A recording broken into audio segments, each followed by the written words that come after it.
Normal delivery అవ్వాలి అంటే కొన్ని ఎక్సర్సైజెస్ చేయాలి. ఇప్పుడు లైఫ్ స్టైల్ అంతా సెడెంటరీ అయిపోయింది. ముందు మన అమ్మమ్మలు వాళ్ళు చేసినంత ఎక్సర్సైజ్ కానీ ఏమీ మనం చేయట్లేదు. ఇప్పుడు మన వాళ్ళు అంటే పిండి రుబ్బడం అవి చేసేవాళ్ళు, కూర్చొని ఇల్లు ఒత్తేవాళ్ళు. ఇప్పుడు ఇవేం చెయ్యం మనం, అన్నిటికీ స్విచ్చెస్ ఉంటాయి. సో అలాంటప్పుడు నార్మల్ డెలివరీ అవ్వాలి అంటే కొన్ని ఎక్సర్సైజెస్ చేయాలి. సో అవి ఎప్పుడు చేయాలి, ఏ ఎక్సర్సైజెస్ చేస్తే ఈ పెల్విస్ అది స్ట్రెంథెన్ అవుతాయి, అది చెప్పండి. షూర్.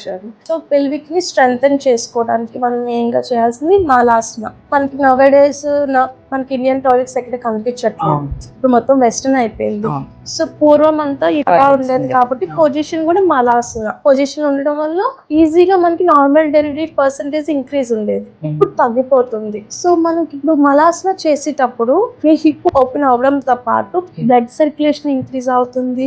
మెయిన్ లేబర్ టైం కి ఇది బాడీ ప్రిపేర్ అయ్యి ఉంటుంది. సో లాస్ట్ 7th month దగ్గర నుంచి చేస్తే మంచిది.